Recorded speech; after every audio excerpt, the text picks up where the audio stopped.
নমস্কার, শুরু করেছি আজ নতুন পর্ব পেদলোকে সবাইকে আরেকবার স্বাগত। আশা করছি সবাই খুব ভালো আছেন, সুস্থ আছেন। আজকে যে ঘটনা আমি আজ লিখে যে পাঠিয়েছে, সে থাকে ডায়মন্ড হারবারে। তো সে যেমনভাবে লিখে পাঠিয়েছে সেরকমভাবে পড়ে শোনাচ্ছি। নমস্কার, আমার নাম সঞ্জয়, আমার বাড়ি ডায়মন্ড হারবারে। আমি আজকে যে ঘটনা লিখে পাঠিয়েছি সেটা আমার মামার সাথে ঘটে গেছে। বহু বছর আগের ঘটনা, সেই সময় মামার চাকরি জীবনে ছিল। তো আমার মামার নাম হচ্ছে রামকৃষ্ণ, এবং তিনি একজন ফরেস্ট রেঞ্জার ছিলেন। তার পোস্টিং ছিল গরুমারা অভয়ারণ্যে। এবার তার কাজ হচ্ছে যত সব মানে বাজে লোকজন হয়, যারা সব জঙ্গলের গাছ কেটে সেগুলোকে পাচার করে বা জঙ্গলের মধু পাচার করে, যাবতীয় মানে এক কথা বলা যেতে পারে যারা সব জঙ্গল নষ্ট করে, ধ্বংস করা কারণে গাছ কাটে বা সেগুলো পাচার করে, তাদের বিরুদ্ধে অ্যাকশন নেওয়া বা সেগুলোকে কম করা বা তাদের থামানো, এটা হচ্ছে মামার কাজ। এবার বাকি ঘটনাটা আমি মামার মতো করে বলছি, তাহলে বুঝতে আপনাদের সুবিধা হবে। এবার আমি যখন সেখানে প্রথমে তো আমার গরুমারা অভয়ারণ্যেই আমার কর্মজীবন আমার শুরু হয়, মানে সেখানেই আমার যে ট্রেনিং সেটা আমার ওখানেই শুরু হয়েছিল। ট্রেনিং আমার গরুমারা অভয়ারণ্যেই হয়েছে, এবং তারপরে যে আমার কর্মজীবন, আমার প্রায় 4 মাস ট্রেনিং ছিল। তারপরে যে আমার কর্মজীবন শুরু হয় সেটাও কিন্তু ওখানেই শুরু হয়েছে, ওখানে আমার পোস্টিং ছিল। এবার ওখানে আমরা যে সময় ট্রেনিং হয়েছিল সেখানে আমরা একসাথে প্রায় 20 জন ট্রেনিং আমাদের হয়েছিল। অনেক কিছু সিলেকশন হয়, তারপরে ওই ট্রেনিং প্রসেসে যায়। তো 20 জন আমরা সিলেক্ট হয়েছিলাম, আমাদের 20 জনে একসাথে সেখানে ট্রেনিং হয়েছিল। তাদের মধ্যে থেকে মাত্র 4 জন আমরা ওই গরুমারা অভয়ারণ্যে পোস্টিং হয়েছিল, আর বাকি যারা ছিল 16 জন তাদের অন্য অন্য জায়গায়, অন্য অন্য স্টেটে সব পোস্টিং হয়েছে। এবার যে ওই যে জঙ্গল আর কি, অভয়ারণ্য, সেখানে আমাদের জন্য প্রত্যেকের একটা করে রুম অ্যালট করা হয়েছিল। প্রত্যেকটা রুমে 1-2 জন করে থাকতে পারবে। আর কাজ হচ্ছে যে 2 জন থাকবে আর কি এক একটা রুমে, একজন মর্নিং ডিউটি করবে আর একজন নাইট ডিউটি করবে। মর্নিং ডিউটি ছিল 6টা থেকে সকাল 6টা থেকে রাত্রি 6টা, সন্ধ্যে 6টা। আর নাইট ডিউটি ছিল সন্ধ্যে 6টা থেকে ভোর 6টা অবধি। এবার আমার সাথে যে ছিল সে ছিল একজন পাঞ্জাবি। এবার এই যে ঘটনা আমি আজ বলছি, এটা যে সময়কার, তখন ওই যে পাঞ্জাবি ছেলেটা আমার যে রুমমেট ছিল আর কি, তার ছিল বাড়িতে অনুষ্ঠান, তো সে ছিল ছুটিতে। এবার সেই জন্য আমাকে নাইট ডিউটি করতে হয়েছিল, কেননা আমি নাইট ডিউটি খুব একটা প্রেফার করি না, আমি মর্নিং ডিউটি আমার ঠিক আছে। হ্যাঁ, তো নাইট ডিউটি সেরকম কাজ বাজ কিছুই নেই, শুধুমাত্র ওই যে ওয়াচ টাওয়ার হয় সেই ওয়াচ টাওয়ারে উঠে দাঁড়িয়ে চারিদিকে বারবার করে দেখতে হয়। লাইট, একটা বড় লাইট রয়েছে, সেই লাইটের সাহায্যে দেখতে হয়। কোথাও কিছু অস্বাভাবিক কিছু দেখলে তার এগেনস্টে অ্যাকশন নিতে হয়। এবার পুরো জঙ্গলটা বিশাল বড়। এবার এত বড় যে জঙ্গল, 3খানা গ্রাম সে জঙ্গলের আশেপাশে ঘিরে রয়েছে, এবং সে 3খানা গ্রাম জঙ্গলের বিভিন্ন জিনিসপত্র নিয়ে তাদের জীবিকা নির্বাহ করে এবং তাদের জীবনও চলে। মানে 3খানা গ্রাম বলতে গেলে 3খানা গ্রামের মানুষ এই জঙ্গলের উপরে নির্ভরশীল, বেশ অনেকটাই নির্ভরশীল আর কি। এবার সেজন্য সেই জঙ্গলটাকে তারা একটু অনেক ভালোবাসে, একটা শ্রদ্ধা আর একটা রেসপেক্টের চোখে দেখে আর কি। এবার পুরো জঙ্গলে অনেকগুলো ওয়াচ টাওয়ার রয়েছে, প্রত্যেকটা ওয়াচ টাওয়ারে একজন করে দণ্ডায়মান, রাত্রির হলে বা সকালবেলা সব সময় একজন করে থাকে এবং সেখান থেকে দেখাশোনা করে। এবার একদিনকে কি হয়, সেই সময় আমি নাইট ডিউটি ছিল, যেহেতু ওই আমার রুমমেট ছিল না আর কি। এক সময় কি হয়, সেদিনকে আমি রাত্রিবেলা সময় তখন 10টা 10:30 বাজে এরকম সময়। এবার আমাদের ডিনার যে টাইম, সে ডিনার টাইম হচ্ছে 10:30। এবার আমি সেই সময় 10:30টাই বাজে ওরকম সময় আমি পুরো জঙ্গলটা, মানে আমার আশেপাশে যে এরিয়াটা আর কি, সেই এরিয়াটা আমি লাইট দিয়ে একবার দেখলাম। পুরো জায়গাটা দেখলাম সব কিছুই নর্মাল, স্বাভাবিক, একদম ঘুটঘুটে কালো অন্ধকার। কিন্তু যেহেতু আমরা রাতে কাজ করি, তো আমাদের চোখ সয়ে গেছিলো আর কি, প্রত্যেকদিনই আমাদের চোখ সয়ে যেত। তো আমরা লাইট ছাড়াই দেখতে পেতাম, কিন্তু লাইটের সাহায্যে ভালো করে দেখার জন্য দেখতাম আর কি। এবার পুরো জায়গাটা একবার দেখলাম, দেখার পরে আমি ভাবলাম যাই, 10:30 বাজে, এবার ডিনারটা করে আসি। এবার এই ভাবা মাত্রই আমি যখন ওয়াচ টাওয়ার থেকে নামবো, ওয়াচ টাওয়ারটা খুব যে হলে একটা 2তলা বাড়ির সমান হবে, সিঁড়ি দিয়ে উঠতে হয়, 1.5 থেকে 2তলা বাড়ির সমান হবে। তো সিঁড়ি দিয়ে আমি নামতে যাব, ঠিক সেই সময় আমি শুনতে পেলাম যে শুকনো পাতার ওপর দিয়ে যদি কেউ হেঁটে যায়, বা ডালপালা নড়ালে যেরকম শব্দ হয় ঠিক সেরকম শব্দ। এবার একদম পুরো নিশ্চুপ নির্ঝুম একটা জঙ্গল, একটা দুটো ওয়াচ টাওয়ারের মাঝখানে প্রায় 10 থেকে 12 পায়ের ডিস্টেন্স। হ্যাঁ, এবার এতটা ডিস্টেন্সের মধ্যেও যদি দুটো এক ওয়াচ টাওয়ার থেকে আরেকটা ওয়াচ টাওয়ারে কেউ কথা বলে স্পষ্ট শোনা যায়। এতটাই নির্ঝুম এলাকা আর কি, তার উপরে গ্রাম্য এলাকা, রাত্রে হলে একেই সব কিছু অন্ধকার হয়ে যায়। তো আমি স্পষ্ট শুনতে পেলাম একটা পাতা মারানোর শব্দ এবং গাছের ডালপালা নাড়ানোর শব্দ। তো আমি সঙ্গে সঙ্গে ঘুরলাম সেদিকে। একদম আমার ওয়াচ টাওয়ারের একদম সামনের দিকে আমি দেখলাম সেদিকে কিছু একটা নড়ছে। আমি লাইট ফেললাম, দেখলাম হ্যাঁ কিছু একটা নড়ছে সেদিকে, মানে যে গাছপালা ঝোপঝাড়গুলো রয়েছে সেগুলো কিন্তু নড়ছে।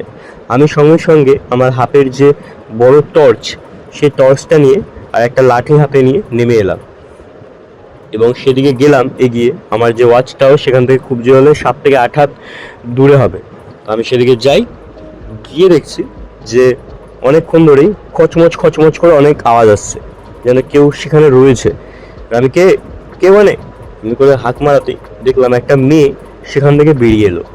মেয়েটা একটা চুড়িদার পরেছিল, লাল রঙের চুড়িদার আর হলুদ রঙের একটা প্যান্ট, এবং তার গলায় একটা ওড়না ছিল, এবং সে ভীষণই ফর্সা, তার চুলগুলো এলোমেলো এবং সারা শরীর, গায়ে হাতে পায়ে মুখে, এবং তার যে চুড়িদার প্যান্ট পরেছিল তাতেও কিন্তু প্রচণ্ড পরিমাণে কাদা লেগেছিল। মানে সে কোথাও পড়ে গেছে মাটিতে বা কোথাও পড়ে গেছে যেখানে অনেক কাদা ছিল, এবং সেই কাদাগুলো লেগেছে দেখে বোঝা যাচ্ছে। এবং সে ভীষণই হাঁপাচ্ছে, যেন সে অনেকক্ষণ ধরে অনেক দূর থেকে দৌড়ে দৌড়ে এখানে এসছে আর কি। আমি জিজ্ঞেস করলাম যে কে কে আপনি, কি এত রাতে বেলা কি চাইছেন? তখন সে বলছে যে এরকম একটু গোঙানির শব্দ করে, তারপরে সে আমার পেছনে চলে আসে। আমার একটা হাত ধরে যেদিক দিয়ে সে এসছে আর কি সেদিকে ইশারা করে বলে, ওদিকে ওদিকে কেউ আছে। আমি বললাম কে আছে? তখন বললো কেউ একজন আছে, এরকম করে বলছে আর কি, ভয় ভয় একটা ভীত সন্ত্রস্ত গলায় সে বলছে আর কি। এবার আমি সেদিকে লাইট ফেললাম, কেউ নেই। তারপর আমার হাতে যে লাঠি ছিল সে লাঠি দিয়ে গাছপালাটা একটু এদিক ওদিক করলাম আর কি, ঝাড়া মারলাম, কোথা থেকে কেউ কিছু বেরোলো না। কিন্তু তার মুখটা দেখে মনে হচ্ছে যে সে প্রচণ্ড পরিমাণে ভয় পেয়ে গেছে, এবং সে তখনও কিন্তু হাঁপাচ্ছিল। আমি প্রায় 1 থেকে 2 মিনিট সেখানে কনস্ট্যান্ট এদিক ওদিক দেখলাম, কোথাও কিছু ছিল না। তাই বললাম ঠিক আছে তুমি চলো আমার সাথে। এবার মেয়েটা কোনো কথা বলছিল না সেরকমভাবে। আমি তাকে আমার যে রুম আর কি, সেই রুমের সামনে নিয়ে এলাম। রুমের সামনে আনাতেই, মানে সেটা ওয়াচ টাওয়ার থেকে বেশি দূরে নয়, খুব জোর হলে 5 থেকে 7 মিনিট হবে। এবার সেখানে আমি নিয়ে আসাতে আমার রুমের, যেহেতু ওই ছেলেটা ছিল না, তো রুমে তো আমার তালা দেওয়া ছিল, চাবি আমার কাছে। আমি বললাম যে তুমি এখানে দাঁড়াও, আমি আসছি। এবার আমি সে সময় ভেবেছিলাম যে মেয়েটা তো একা, নিশ্চয়ই আশেপাশে গ্রামেরই হবে, নাহলে কোথা থেকেই বা আসবে। তো আমি আরও আমার কয়েকজন বন্ধুকে ডাকতে গেছিলাম এই ভেবে যে তারা যদি আসে তাহলে একজনকে সঙ্গে নিয়ে মেয়েটাকে গ্রামে ছেড়ে দিয়ে আসবো, একা যাওয়া এত রাতের বেলা ঠিক হবে না। তো আমি যখন তাদেরকে ডাকতে গেলাম, আমার সাথে আর দুজনকে ডেকে নিয়ে এলাম, দেখলাম আমার ঘরের সামনে যে মেয়েটাকে দাঁড় করিয়েছিলাম আর কি সে কিন্তু নেই। বাকি বন্ধু যে দুজন কালিগ আর কি, তারা বলছে কোথায় কোথায় রেখেছিস ওকে? এই তো বলি দাঁড় করিয়ে গেছিস। আমি বললাম হ্যাঁ এখানে তো ছিল, কোথায় নেই তো। এবার আমরা ওই জঙ্গলের মধ্যে রাতেরবেলা এদিক ওদিক খোঁজাখুঁজি করছি, কোথাও কিন্তু নেই। তারা একটু গজগজ করে, আগে গজগজ করে দূরে ভুলভাল এসব জিনিসপত্র এইসব বলে চলে যায় তাদের দিকে। এইবার সময় অলরেডি তখন 10:30 পার করেই গেছিলো আর কি। তাই বললাম এসছি যখন, ঘরের সামনে যখন আছে আমি ডিনারটা করেই নিই। এবার এইভাবে আমি যখন ডিনার করার জন্য ঘরে ঢুকবো, তালা খুলে ঘরে ঢুকি, আমি দেখছি আমার ঘরের মধ্যে যে বিছানাটা রয়েছে আর কি, সে বিছানার কোনায় মেয়েটা একদম পুরো জুবুথুবু হয়ে বসে রয়েছে এবং প্রচণ্ড ভয়ে রয়েছে। তার মুখ চোখ দেখে মনে হচ্ছে প্রচণ্ড ভয়ে, এবং সে মারাত্মক পরিমাণে ঘামছে। আমি বুঝতে পারলাম না যে ঘরে তো তালা দেওয়া ছিল, তাহলে ও ঢুকলো কি করে। তো যাই হোক, আমি ওকে জিজ্ঞেস করলাম যে কি হয়েছে, তুমি ওখানে কি করছো? তখন সে বারবার দরজার দিকে তাকিয়ে রয়েছে, দরজাটা যেহেতু খোলা, ও বারবার দরজার দিকে তাকিয়ে রয়েছে আর ভয় পাচ্ছে, ভীষণই ভয় পাচ্ছিল। তো আমি বললাম কিছু নেই ওদিকে, তুমি বেরিয়ে এসো। এবার সে ধীরে ধীরে বেরিয়ে এলো, আমার সামনে এসে দাঁড়ালো। আমি বললাম কি হয়েছে?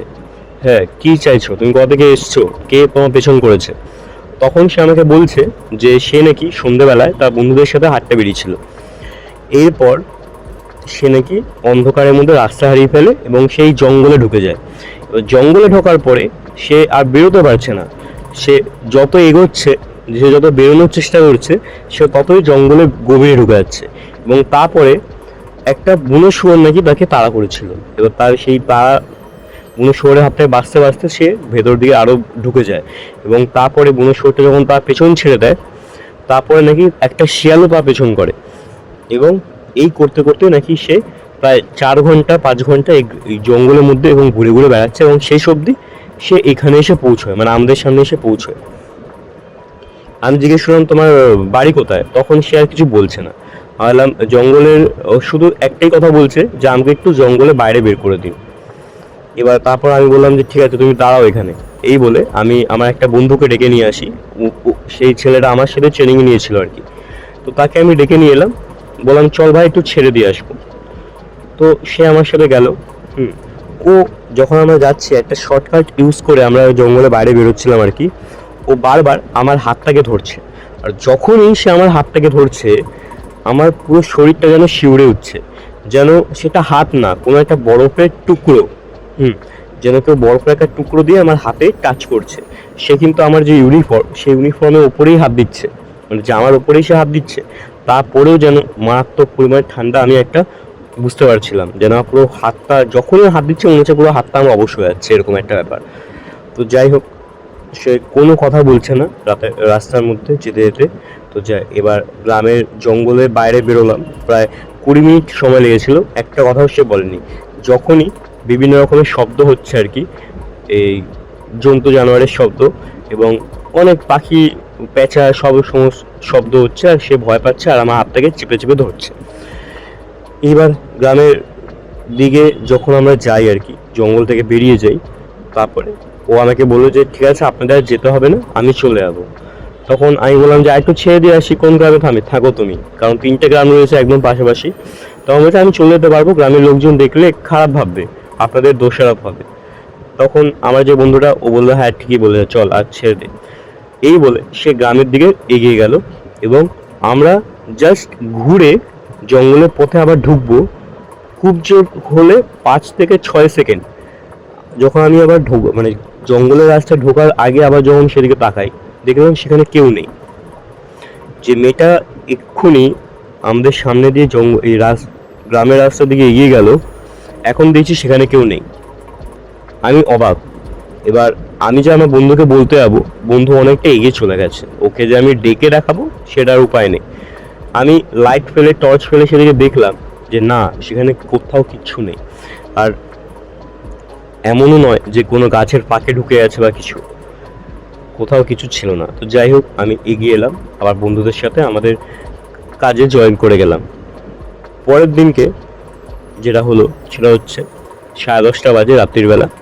আমি দেখছি যে আবার যখন আমি ওয়াচ টাওয়ার থেকে নেমে এসে আমার ঘরের সামনে এসছি আর কি, ডিনারের সময়, আমি দেখছি যে মেয়েটা আমার যে রুম, সে রুমের বাইরে দাঁড়িয়ে আছে এবং তার হাতে একটা ছোট্ট মতো ব্যাগ। আমি তো ওকে দেখে অবাক। আমি যে তুমি তুমি এখানে কি করছো এত রাতে? তখনই সে বলছে যে কালকে আপনি আমার জন্য এত কিছু করলেন, আপনাকে ধন্যবাদ জানানো হয়নি, তাই আপনার জন্য রান্না করে এনেছি। আমি লিটারালি শক হয়ে গেছিলাম ওই সময় যে বাবা, এটা কি করে সম্ভব। তো আমি আমার ঘরের দরজা খুলি, আমি ঢুকি, সেও ঢোকে, এবং সে আমার জন্য রান্না করে এনেছিল, সেটা আমি খাই। বেশ সুন্দর হয়েছিল। আমি তাকে জিজ্ঞেস করি যে এটা কি তুমি বানিয়েছো? সে বলে হ্যাঁ। তারপরে আমি যতবার খাওয়ার পরে আমি ভেবেছিলাম সে হয়তো চলে যাবে, কিন্তু সে কিন্তু যাচ্ছিল না। এবার আমি আমার ওয়াচ টাওয়ারে ফিরে আসি, সে আমার সঙ্গে সঙ্গে ওয়াচ টাওয়ারে ফিরে আসি। আমি যতবার তাকে বলছি যে তুমি বাড়ি যাবে না, বাড়িতে কেউ চিন্তা করছে না তোমার জন্য, কেউ খুঁজবে না, ততবার সে কিন্তু কথাটা এগিয়ে যাচ্ছে। সে বারবার জিজ্ঞেস করছে আপনার নাম কি, আপনি এখানে কত বছর ধরে আছেন, আপনার বাড়িতে কে রয়েছে, সমস্ত কথা বলে যাচ্ছে। আর যখনই আমি তাকে জিজ্ঞেস করছি তুমি কি বাড়ি যাবে না, তখনই সে একটু উদাস হয়ে যাচ্ছে আর কি। এবার মেয়েটাকে দেখতে এতটাই সুন্দর ছিল, সেই সময় আমিও ওকে আর জোর করতে পারিনি। আমার ভালো লাগছিল যে একটা সুন্দর মেয়ে আমার সঙ্গে রয়েছে, এটা আমার ভালো লাগছিল, সেজন্য আমি ওকে জোর করিনি যাওয়ার জন্য। যাই হোক, সকাল পুরো রাত কেটে ভোর হয়ে যায়। ভোর তখন 5টা থেকে 5:30 বাজে।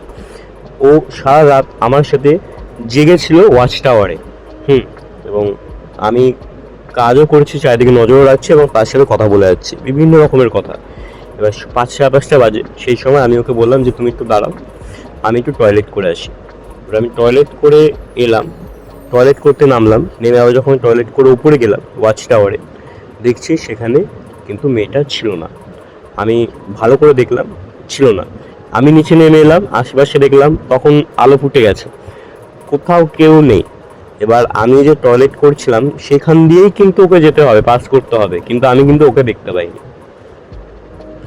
যাই হোক, আমার একটু খারাপ লেগেছিল সেই সময় যে সারা রাত একটা মেয়ে থাকলো, হঠাৎ করে না বলে চলে গেল।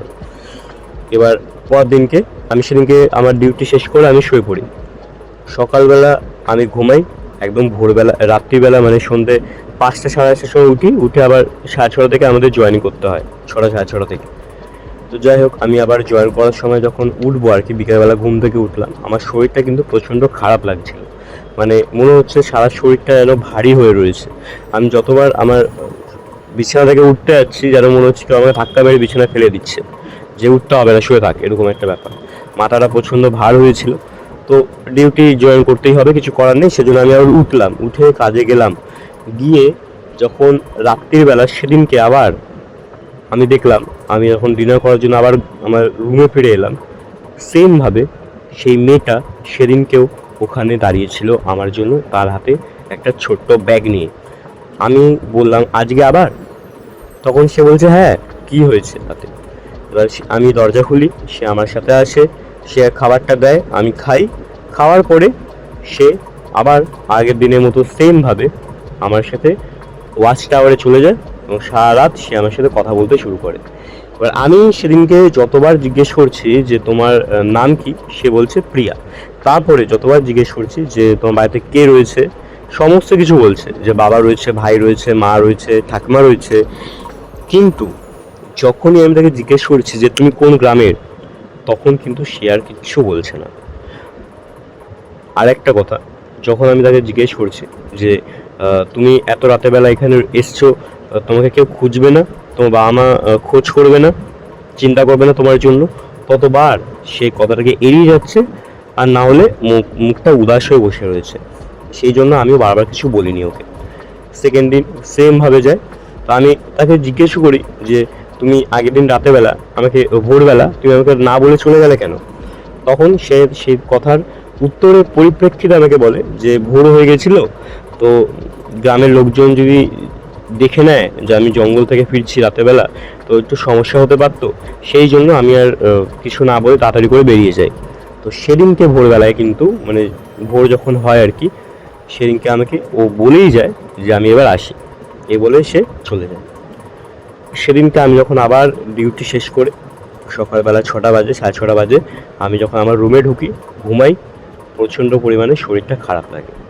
এইবার সেদিনকে আবার সন্ধ্যেবেলা উঠি আর কি, সেই সময় আমি, আমার বন্ধু বলছে কাজে জয়েন করার আগে আর কি, তো বন্ধু বলছে যে তুই 2 রাত থেকে আমি দেখছি, 2 দিন রাত দেখছি যে তুই কারোর সাথে একটা কথা বলিস ওয়াচ টাওয়ারে। কার সাথে কথা বলিস?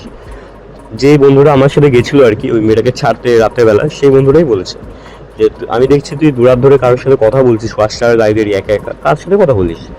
তুই কি ফোনে কারোর সাথে কথা বলিস?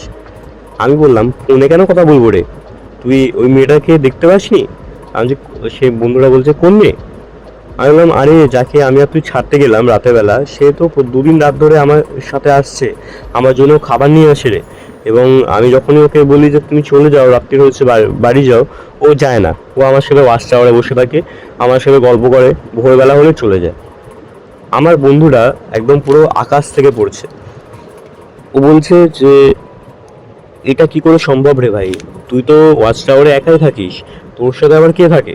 আমি তো কোনোদিন তোকে দেখিনি যে তোর ওয়াচ টাওয়ারে অন্য কেউ রয়েছে তুই ছাড়া। আর ভোরবেলা যখন কেউ যায় তখন তো সকাল হয়ে যায়, তখন তো কাউকে আমি যেতে দেখি না। আমি কথাটা শুনে অত বিশেষ পাত্তা দিলাম না, বললাম তো হয়তো দেখতে পাইসনি, খেয়াল করিসনি, আজকে দেখবি, এইভাবে কথাটা কাটিয়ে দিলাম। সেদিনকে রাতেরবেলা আমি যখন ডিনারের জন্য আসি, আবারও দেখি সে মেয়েটা সেখানে দাঁড়িয়ে রয়েছে।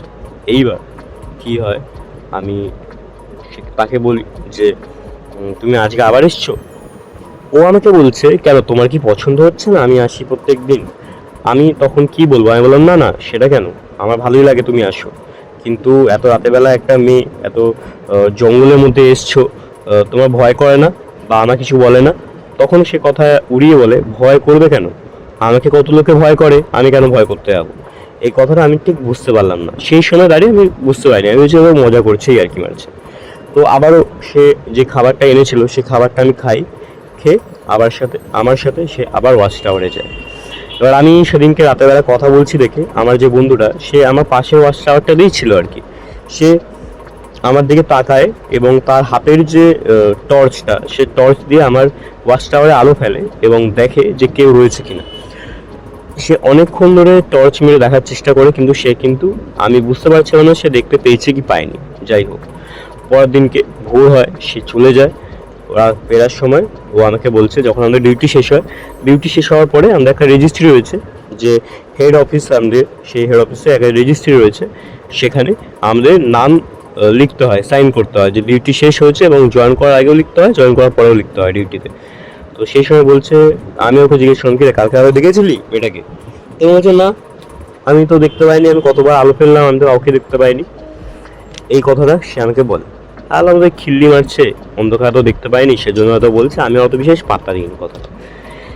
এবার সেই দিনকেই সকালবেলায় আমাদের একটা কাজ ছিল আর কি, অন্য একজনের কাজ ছিল, আমারই একটা কালিগকে বলা হয়েছিল যে পাশের গ্রামে, তিনটে গ্রামেই যেতে হবে এবং তাদের থেকে জিজ্ঞেস করতে হবে, প্রত্যেকটা ফ্যামিলিতে জিজ্ঞেস করতে হবে যে কারা কারা এই জঙ্গলের জিনিসপত্র ব্যবহার করে, মানে ডালপালা, মধু, তারপর আরও যা যা জিনিসপত্র হয় আর কি, তারা ব্যবহার করে, তাদের একটা নথি বার করতে হবে। তো বেশ কয়েকটা টিম বানানো হয়েছিল, সেই টিম প্রত্যেকটা ঘরে ঘরে যাবে, গিয়ে এরকম করবে আর কি। এবার আমি একজনের জায়গায় নিজের নামটা লিখে নিই, এই ভেবে যে যদি আমি যাই তাহলে যদি তিনটে গ্রামে যেতে হবে, এবং কোনো না কোনো গ্রামে হয়তো মেয়েটার সাথে আমার দেখা হয়ে যাবে সকালবেলায়। তো যদি দেখা হয় তাহলে একটু কথাও বলে নেব এবং জেনেও যাবো যে মেয়েটা বাড়ি কোথায়, মেয়েটা এবং কোন গ্রামে থাকে। তা আমি যাই, আমার যে হেড অফিসার তিনি আমাকে অনেক বারবার বলে যে সারা রাত কাজ করেছো, আবার যাবে, অন্য কাউকে পাঠিয়ে দিচ্ছে। আমি বললাম, না না স্যার, কোনো সমস্যা নেই, আমি চলে যাচ্ছি। এবার আমি যাই, তিনটে গ্রামের কোনো গ্রামেই কিন্তু মেয়েটাকে আমি দেখতে পাই না। তো আমি বেশ উদাস হয়ে ফিরে আসি, এবং সেদিনকে রাতের বেলা যখন আমি ডিনারের জন্য নেমে আসি, আমি দেখছি যে সেদিনকে আর সে আসেনি, আমার ঘরের সামনে কেউ দাঁড়িয়ে নেই। আমি বেশ উদাস হলাম, কেননা সকালবেলাতেও তার সাথে আমার দেখা হয়নি এবং রাতের বেলাও সে নেই। এবার আমার মনের মধ্যে ওই মেয়েটার জন্য কিন্তু একটা ফিলিংস তৈরি হয়েছিল, কেননা প্রত্যেকদিন রাতের বেলা সে আসছে এবং আমার সাথে ভীষণই ভালোভাবে কথা বলে, আমার হালচাল জিজ্ঞেস করে, আমার বাড়িতে কে কে আছে জিজ্ঞেস করে, সমস্ত কিছু। এবং সে এতটাই সুন্দর ছিল, তাকে আমার ভীষণই ভালো লাগতো আর কি। তো সেজন্য সে আসেনি দেখে আমার ভীষণই একটা কষ্ট হচ্ছিল আর কি, আমিও বেশ উদাস হয়ে গেছিলাম। তো দেখলাম আমি আমার ঘরে ঢুকে খাবার শুরু করেছি খাওয়া, ঠিক সেই সময় দেখলাম আমার ঘরের দরজায় কেউ একজন নক করছে। আর এলাম আমার কোনো বন্ধু এসছে, কালিগ এসছে, একসাথে খাবে বলে। আমি বললাম ভেতরে চলে এক, খাল খোলা আছে। তারপর দেখলাম সে মেয়েটা ঢুকে এলো, আমাকে বলছে, আজকে আমার জন্য অপেক্ষা করলে না, না অপেক্ষা না করেই খেতে শুরু করে দিলে? আমি সঙ্গে সঙ্গে আমার টেবিলে খাই আর কি, আমাদের যে রুম সে রুম বেশি খুব একটা বড় নয়, একটা ডবল সাইজের বেড রয়েছে, একটা ছোট্ট টেবিল মতো রয়েছে, একটা চেয়ার রয়েছে, এবং একটা হ্যাঙ্গার টাইপের রয়েছে জামা কাপড় ঝোলানোর, একটা আয়না, আর একটা তার সাথে অ্যাটাচ বাথরুম, ব্যাস এইটুকুনি জায়গা। খুব জোর হলে 250 থেকে 300 স্কোয়ার ফিটের মতো একটা রুম প্রত্যেকটা। এবার আমি চেয়ারে টেবিলে খাচ্ছিলাম, মেয়েটাকে দেখে আমি সঙ্গে সঙ্গে উঠে যাই এবং বলি যে তুমি এত দেরি করলে আজকে? হ্যাঁ, সকালে আমি তোমাদের গ্রামে গেছিলাম, তোমাকে দেখতে পেলাম না। হ্যাঁ, আজকে তুমি এত দেরি করলে, তোমার শরীর ঠিক আছে? রাস্তায় কোনো সমস্যা হয়নি তো? অনেক কিছু জিজ্ঞেস করছি, সে আমাকে বলছে, আরে থামো থামো, এত অস্থির হলো না, আমি ঠিকই আছি, আমার বাড়ি থেকে বেরোতে একটু দেরি হয়ে গেছে, এরকম করে সে বলে। আমি আচ্ছা আচ্ছা। এবার সে যে খাবারটা এনেছিল সেদিনকে রাতে, সেই খাবারটা আমি খাই। আবারও সেদিনকার প্রত্যেক দিনের মতো সে আমার সাথে আমার ওয়াচ টাওয়ারে চলে যায়। এবার যাই হোক, সেদিনকে আমি আবার একই রকমভাবে আমার রাত কাটে প্রত্যেক দিনের মতো। তারপরে সেদিনকে ভোরবেলা রাত কেটে যখন ভোর হয়, আমি যখন আবার সেই হেড অফিসে যাই সাইন করার জন্যে, এর যে অফিসার আর কি, তিনি আমাকে দেখে বলছে যে তোমার শরীর ঠিক আছে? আমি বললাম হ্যাঁ স্যার, কেন, কী সমস্যা? বলছে তোমাকে কয়েকদিন ধরেই দেখছি যে তোমার শরীরটা যেন খুব উইক লাগছে তোমাকে। তুমি তো এত রোগা ছিলে না, তুমি 4-5 দিন আগে তোমাকে দেখেছিলাম, তুমি তো এত রোগা ছিলে না, 4-5 দিনে হঠাৎ করে এত রোগা হয়ে গেলে কি করে? আর তোমার চোখের নিচে এত কালো কালো হয়ে গেছে কেন? তুমি ঘুমাচ্ছ না ঠিক করে? আরে না তো স্যার, ঘুম তো হচ্ছে আমার। এবার আমার শরীরের ভেতরে যে একটা অস্বস্তি হচ্ছে প্রত্যেকদিন সন্ধ্যেবেলা যখন আমি ঘুম থেকে উঠি আবার অফিস জয়েন করার জন্য, ডিউটিতে জয়েন করার জন্য, তখন আমি বুঝতে পারি যে আমার শরীরটা কিন্তু খারাপ। তাও আমাকে জোর করে জয়েন করতে হয়। কিন্তু এই যে বাইরে আমি এত রোগা হয়ে গেছি, আমার চোখের নিচে কালি, এই জিনিসটা কিন্তু আমি সেই হেড অফিসার থেকেই জানতে পারলাম। এবার উনি আমাকে বলছে তোমার ছুটি লাগলে তুমি ছুটি নিতে পারো। আমি বললাম না স্যার, ছুটি নিয়ে কোনো লাভ নেই, আমার যে রুমমেট শুধু ছুটিতেই আছে, দুজনে একসাথে ছুটি করব, এই সমস্ত আমি কথা বলি, তো ছুটি নিই না। তো আমি সেদিনকে রাতের বেলা, সেদিনকে সকালবেলা আর কি, ওরকম হেড অফিস থেকে এসে ঘুমিয়ে পড়ি।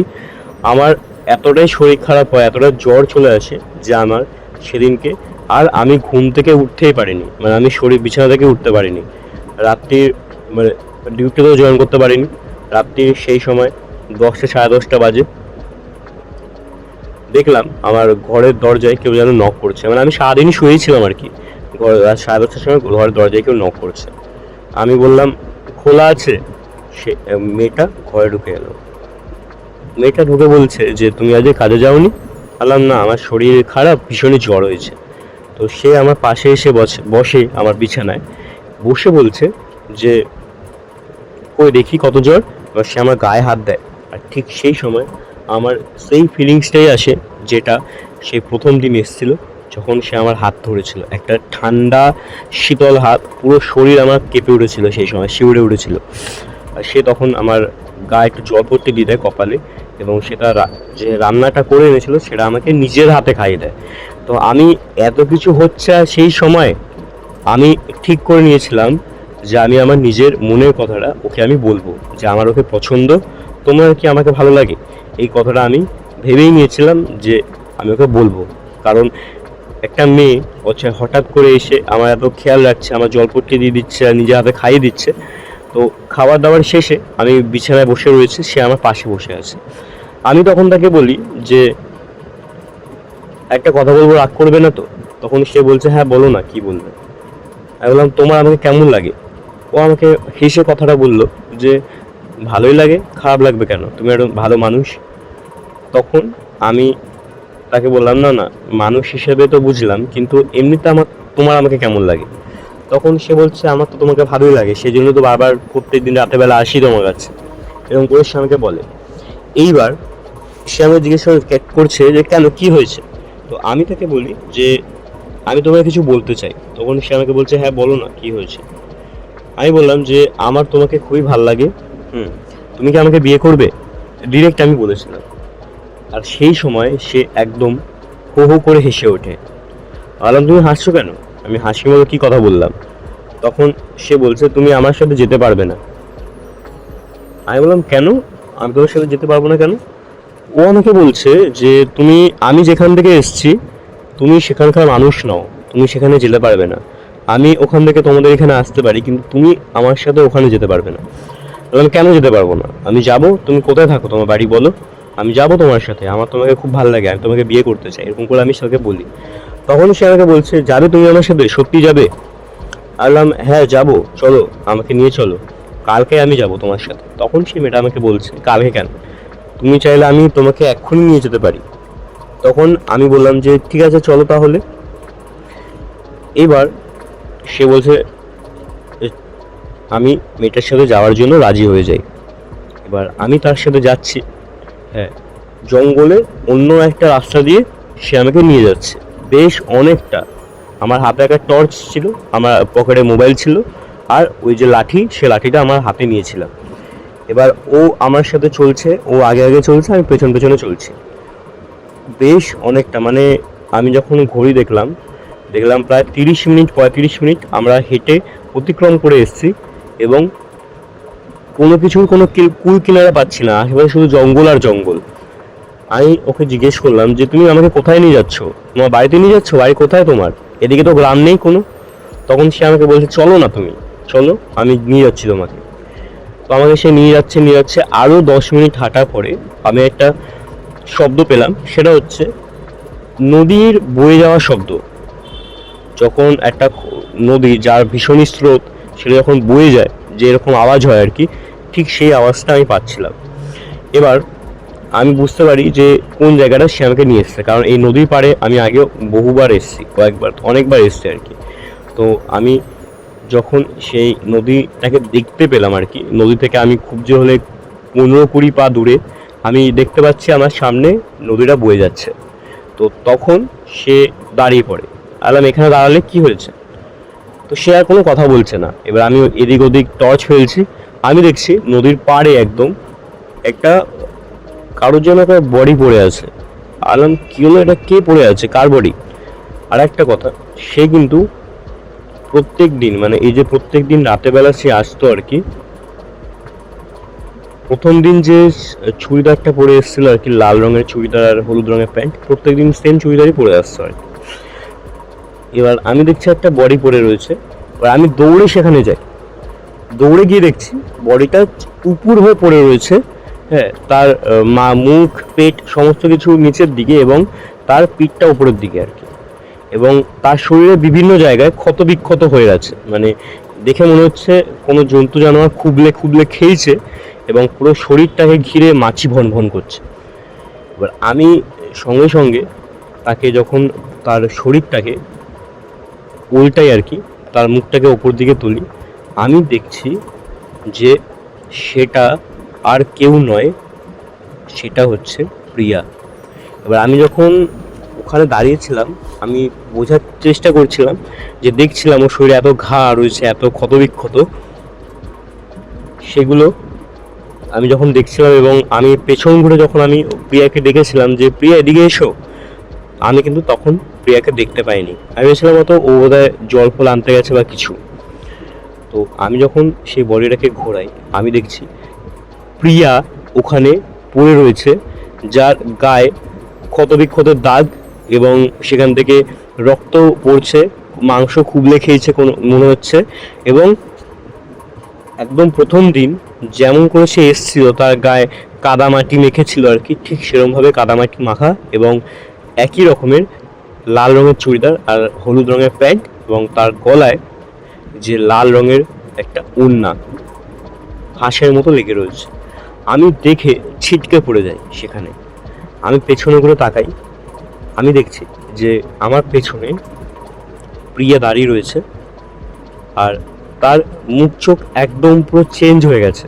তার সাদা মুখ আরও সাদা হয়ে গেছে, তার চোখের মধ্যে কোনো মলি নেই, একদম পুরো সাদা বলে যে অংশটা সেটা কিচ্ছু নেই, পুরো কালো একটা চোখ, তার চুলগুলো চারিদিকে উড়ছে। এবং আমি যখন তার মুখের মধ্যে আলোটা ফেলি না, এতটা বীভৎস তার মুখটা লাগছিল, তার চওড়া হাসি মুখে এতটা বীভৎস লাগছিল যে সেটা বলবার নয়।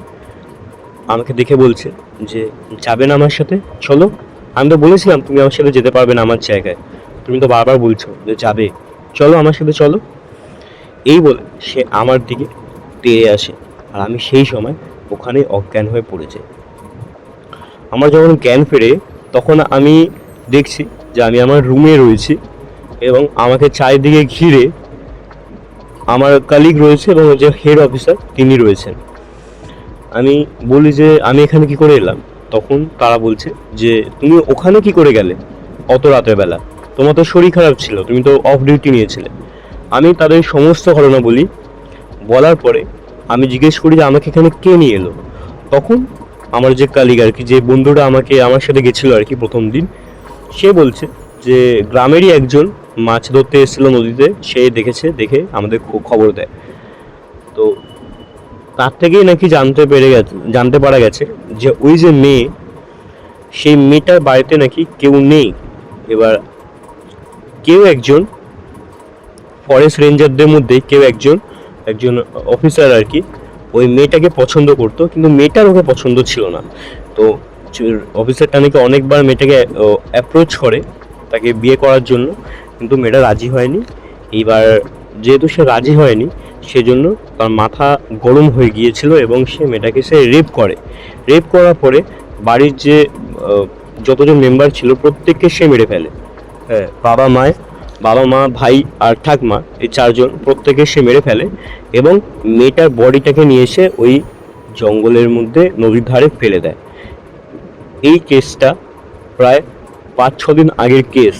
5-6 দিন ধরে বডিটা ওখানেই পড়ে রয়েছে। আমি এগুলো জানার পরে আমার মাথা ফাথা একদম পুরো ভিমড়ে খেয়ে গেছিলাম। আমি বুঝতে পারছিলাম না যে 5 দিন রাত ধরে প্রত্যেকটা রাতে আমি যার সাথে সারা রাত কাটালাম, যার খাবার খেলাম, সে তাহলে কোনো মানুষ নয়, একটা আত্মার সাথে, একটা অশরীরীর সাথে আমি 5টা রাত কাটিয়েছি। এটা শোনার পরে আমার শরীর আরও খারাপ হয়ে যায়। আমি কয়েকদিনের ছুটি নিয়েছিলাম, নিয়ে আমি আমার বাড়িতে ফিরে আসি। তারপরে আমি যখন আরও শরীরটা সুস্থ হয়, তারপর আমি আবার কাজে জয়েন করি গরুমারা অভয়ারণ্যে। কিন্তু ওই যে অফিসার আর কি, যে এই কাজ করেছে, সে কিন্তু এই কাজ করার পরে এখান থেকে পালিয়ে যায়, সে আর নেই এখানে। সেই জন্য এই পুরো ঘটনাটা ধামাচাপা পড়ে যায়। আর তার থেকে বড় কথা, যে মেয়েটা এইসব হয়েছে আর কি, মেয়েটা তো গরিব ঘরের মেয়ে, আর তার কেউই বেঁচে ছিল না বাড়িতে, সেজন্যই আরও কেসটা ধামাচাপা পড়ে গেছিলো, কেউ জানতেই পারেনি। তারপর আমি যখন আবার কাজে ফিরে আসি, তারপর থেকে কিন্তু আর কোনো সমস্যা কিচ্ছু হয়নি। তো এইটাই ছিল ঘটনা। আশা করি আপনাদের ভালো লাগলো। ভালো লাগলে লাইক, কমেন্ট, শেয়ার এবং সাবস্ক্রাইব করুন চ্যানেলটা। এবং আপনাদের জীবনে যদি ঘটে যায় এরকম কোনো ঘটনা, মেল করুন pretlong00@gmail.com ইমেলে। দেখা হচ্ছে পরের ভিডিও। ভালো থাকবেন, সুস্থ থাকবেন, ধন্যবাদ।